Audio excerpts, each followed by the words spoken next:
본문을 중심으로 해서 특별히 부활주의를 맞이해서 부활의 종교 따라합시다. 부활의 종교, 이런 제목으로 말씀을 드리면서 오늘 이 아침에 하나님께서 주시는 은혜를 받고자 합니다. 기독교는 생명의 종교요, 기독교는 부활의 종교입니다. 예수님은 이렇게 말씀하셨습니다. 나를 믿는 자는 죽어도 살겠고 무릇 살아서 나를 믿는 자는 영원히 죽지 아니하리니 내가 이것을 믿느냐라고 이렇게 말씀하셨어요. 사람들은 죽으면 끝이라고 생각을 하고 너무 힘든 일이 있을 때, 도저히 감당할 수 없을 때, 그러면 사람들은 자살을 합니다. 자살을 하면 죽으면 모든 게 다 끝난다고 그렇게 생각을 하기 때문에 그런 것 같습니다. 그러나 죽는다고 끝나는 것이 아닙니다. 죽음은 시작이라는 말이 있습니다.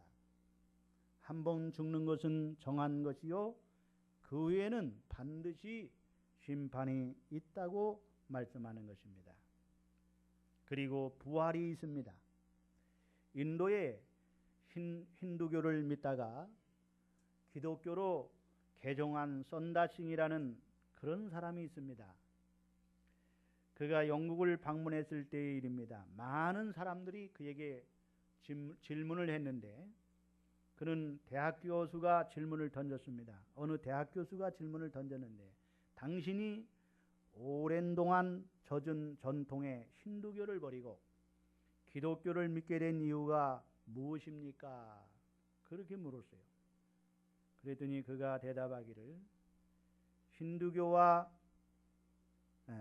기독교의 차이가 무엇이길래 종교를 바꾸느냐고 질문을 하니까 선다싱은 분명하고도 확실한 어조로 이 한마디 딱 했다고 합니다. 부활하신 예수가 살아있기 때문입니다. 그렇습니다. 예수님은 살아나셨습니다. 살아계신 주입니다. 첫째로 예수님은 부활하셨습니다. 부활에 대한 설교는 짧으면 짧을수록 좋다고 어느 신학자는 말했습니다. 왜냐하면 사실이기 때문에, 사실을 가지고 자꾸 거기에다가 수식어를 붙이면 그것은 뭐 소용이 없다라는 것이죠. 그래서 사실은 그냥 부활한 것은 부활했다 하면 그걸로 끝나는 거예요. 유명한 종교 개혁자인 마틴 루터가 개혁의 도상에서 여러 가지 그 장애에 부딪혀서 아주 좌절해 버릴 때가 있었습니다. 그래서 그는 식음을 전폐하고 병상에 누워있던 어느 날 그의 아내가 상복을 입고 루터가 누워있는 방에 들어왔다고 합니다. 그래서 루터가 깜짝 놀라서 여보 누가 죽었어? 예, 하나님이 돌아가셨습니다. 아니, 하나님이 돌아가시다니 그게 무슨 말이요? 이때 루터의 아내가 말하기를, 하나님이 돌아가시지 않고 살아계시다면 당신이 그런 어려운 일을 만났다고 해가지고 그렇게 좌절하고 절망하고 그렇게 누워있을 리가 있겠어요? 당신의 모습을 보니 하나님이 돌아가신 것 같네요. 이 말이 루터를 깨우쳤습니다. 그렇지, 하나님은 살아계시지. 살아계신 주, 나의 참된 소만 걱정 근심 사라졌네. 벌떡 일어나 그는 종교개혁의 과제를 다시 추진해 나갈 수 있었다고 합니다. 그렇습니다. 생명의 주님은 무덤에 있을 수가 없습니다. 사망 권세를 이기시고 다시 살아나셨습니다. 예수님의 무덤은 빈 무덤입니다. 이집트의 왕의 무덤인 피라미드를 자랑하고 어마어마한 그 피라미드, 그 여러분 산더미 같은 그런 무덤을 자랑하지 않습니까? 이슬람은 사우디 메카에 있는 마호메트의 무덤을 자랑하고 그래서 많은 무슬림들은 자기 일생에 그 메카에 있는 마호메트의 무덤을 한번 가서 보는 것이, 그것이 소원이라는 거예요. 그렇게 무덤을 자랑합니다. 불교에서는 석가의 무덤을, 유교에서는 공자의 무덤을 자랑하지만 예수님의 무덤은 자랑할 것이 없는 빈 무덤입니다. 왜냐하면 살아나셨기 때문입니다. 만약에 예수님이 부활하시지 않았다면 우리의 복음은 반쪽짜리 복음입니다. 기독교의 복음의 핵심은 십자가와 부활입니다. 우리의 죄를 위하여 대신 죽으신 것입니다. 그때 우리도 예수와 함께 옛사람이 십자가에 죽은 것입니다.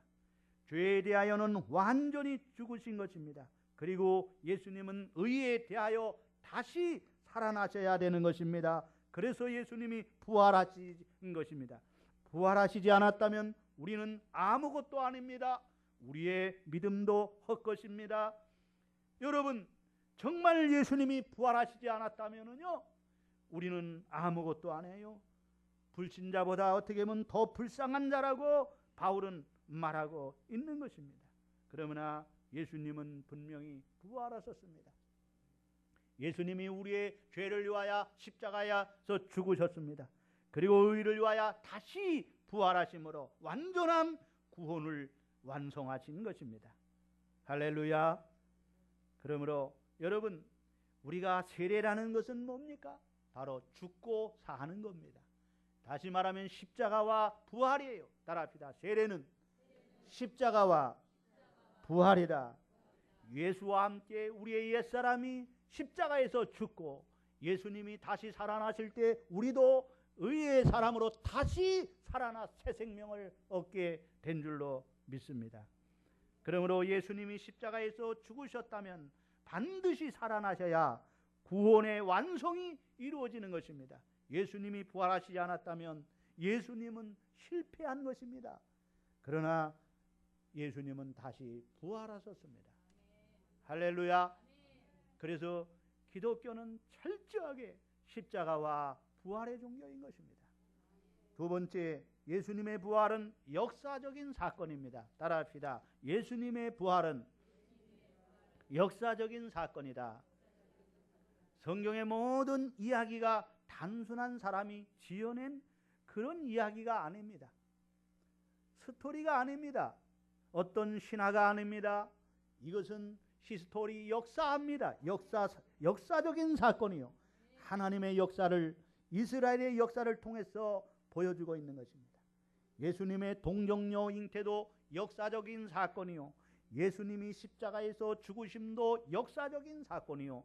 예수님이 무덤에서 장사 지내고 3일 만에 부활한 사건도 역사적인 사건입니다. 누가 지어낸 이야기가 아닙니다. 누가 만들어낸 이야기가 아닙니다. 예수님은 살아나셨습니다. 죄와 사망의 권세를 이기시고 부활하셨습니다. 그런데 어떤 사람들은 이렇게 상상하여 말을 지어냅니다. 어떻게 죽은 사람이 다시 살아날 수가 있느냐? 그러므로 예수님이 죽은 것이 아니라 잠시 기절했다가 다시 깨어난 것을 가지고 사람들은 부활했다고 그렇게 말했다고 해요. 그런데 여러분 보십시오. 기절한 정도가 될 수가 없는 거예요. 십자가에서 6시간 동안 못 박혀가지고요, 피를 흘리고 그 땀을 흘리고 운명할 때에 죽음을 확인하기 위해서 로마 군병들이 창을 가지고 옆구리를 푹푹 찌를 때에 물과 피가 흘러나왔다고 했어요. 여러분, 죽은 사람은요, 이게 피하고 물하고 이게 분리가 되는 거예요. 그래서 이게 죽었다는 확신을 갖게 되는 것입니다. 죽은 사람은 이렇게 되는 것입니다. 어떤 사람은 제자들이 예수님의 시체를 훔쳐가 놓고 예수님이 부활했다고 소문을 퍼뜨렸다고 말합니다. 이것을 일명 시체 도난설이라고 합니다. 여러분 보십시오. 예수님이 예언을 했습니다. 너희가 성전을 헐라 내가 3일 만에 다시 세우리니 이는 성전된 자기 육체를 가리켜 말씀하신 것이라고 했습니다.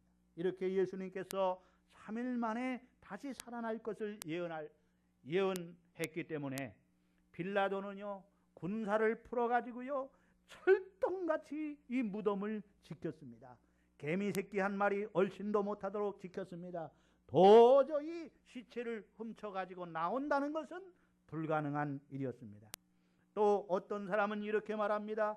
제자들이 예수님을 너무 사랑하고 너무 연모하다 보니까 예수님이 죽으시자 그들은 밥도 먹지 않고 잠도 자지 않고 이렇게 하다가 그들의 환상이 나타나서 예수님이 환상으로 나타난 것을 가지고 부활했다 그렇게 얘기했다고 말을 하는 거예요. 만들어내는 거예요. 여러분, 이 부활하신 예수님은 베드로에게도 나타나고 막달라 마리아에게도 나타나고 그리고 다른 마리아에게도 나타나고 모든 제자들에게도 나타나고 500여 성도들에게도 나타나시고 나중에 바울에게 만삭되지 못한 바울에게도 다메섹 노상에서 부활하신 주님이 나타나셨다고 했습니다. 그렇습니다. 여러분, 분명히 예수님은 예언한 대로 부활하셨습니다.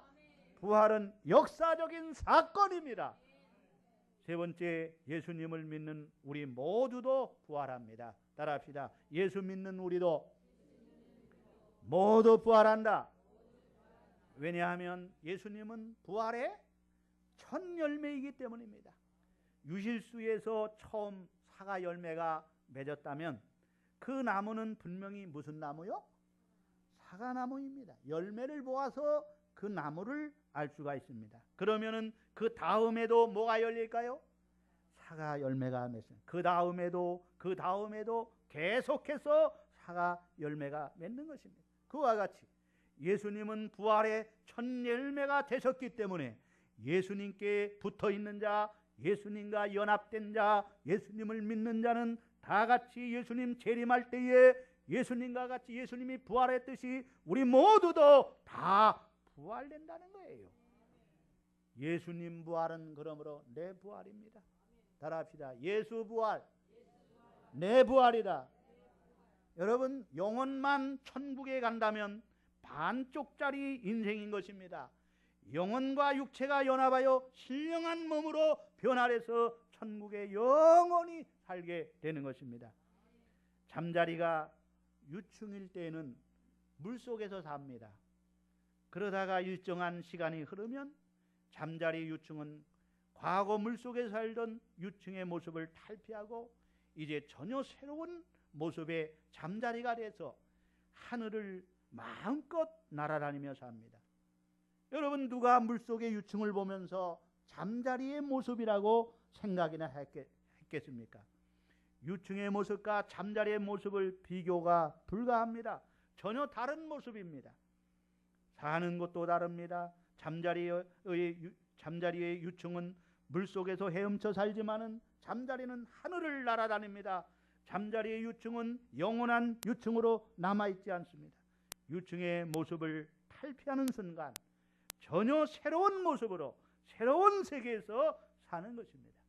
군뱅이가 캄캄한 더러운 썩은 퇴비 속에 있다가 허물을 벗고 전혀 다른 모습으로 거듭나서 아름다운 세계, 아름다운 모습으로 이 나무 저 나무 다니면서 노래를 부르지 않습니까? 전혀 다른 세계에서 다른 모습으로 사는 모습을 보게 됩니다. 부활이 이와 같다는 것입니다. 부활체는 썩지 아니할 몸이요 영광스러운 몸이요 강한 몸이요 신령한 몸입니다. 죽을 몸이 아니요 영원히 사는 몸이요 길이길이 사는 몸입니다. 썩지 아니할 몸, 완전히 성화된 변화된 몸이요 이 몸은 천사의 몸과 같이 시 공간을 초월하는 몸이라고 하십니다. 부활하신 예수님은 제자들의 문을 꽁꽁 잠그고 있었는데 그 잠그고 있었는데도 그냥 벽을 통과해 들어오셨어요. 이것이 바로 부활의 영광스러운 신령한 몸입니다. 천사와 같은 몸입니다. 비물질적인 물질에 상당하는 말로 영에 적합한 몸을 말합니다. 따라합시다. 영에 적합한 몸을 말한다. 이 육의 몸은 동물적인 생명의 원리에 적합한 몸을 가리키는데 이러한 몸에 영에 적합한 몸으로, 즉 천사와 같은 몸으로 부활된다는 것입니다. 새로운 열매를 맺기 위해서는 각 식물의 씨앗들이 땅에 떨어져 죽어야만 가능하듯이 인간의 육체의 부활로 죽음의 과정은 필연적으로 거쳐야 한다는 것을 36절에 말씀을 해주고 있는 것입니다. 여러분, 여자들이 화장을 하는데 10대가 화장을 하면 치장이요, 20대가 화장을 하면 화장이고, 30대가 화장을 하면 분장이고, 40대가 화장을 하면 변장이고, 50대가 화장을 하면 환장하는 것이래요. 여자들이 변장술에 뛰어나서요, 얼굴이 바뀝니다. 밖에서 얼굴이 다르고 집에 있을 때의 얼굴이 다릅니다. 어떤 남자가 화장술이 뛰어난 여자와 결혼을 했다고 합니다. 신혼여행을 가서 호텔에 머물게 되고 신부가 샤워를 하는 동안에 산책을 하고 돌아왔습니다. 분명히 자기 방인데 못 보던 여자가 있기에 깜짝 놀라서 방을 잘못 들어왔나 하고 문을 닫고 나가서 생각하다가 다시 들어와서 보니까 신부가 말하기를, 자기야 왜 그래, 들어와. 알고 보니까 화장을 지우니 변장한 얼굴이었습니다. 그래서 실망을 했다고 합니다. 그러나 부활 때에는 정말 아름다운 모습, 최고로 아름다운 모습, 젊은 모습, 강한 모습, 그런 모습으로 부활될 줄로 믿습니다. 성형수술할 필요 없습니다. 주님 재림하시면은요, 완벽한 모습으로 변화될 거예요. 완벽한 모습, 그야말로 완벽한 신령한 몸, 영광스러운 몸으로 부활될 줄로 믿습니다. 결론의 말씀을 드리겠습니다. 예수님은 완전한 하나님이 아들이시면서도 완전한 인간으로서 우리의 죄를 대신하여 짊어지시고 십자가에 죽으시고 무덤에 장사 지냈다가 죄와 사망의 권세를 이기시고 3일 만에 부활하셨습니다. 예수님의 부활은 역사적인 사건입니다. 예수님은 부활의 첫 열매가 되셔서 예수님을 믿는 자들도 마지막 예수님 재림할 때 모두 신령한 몸으로, 영광스러운 몸으로, 천사와 같은 몸으로 부활되어 영광의 나라에 이르러 영생복락하는 것입니다. 이 부활의 소망으로 충만하시기를 주의 이름으로 축원합니다. 축원합니다.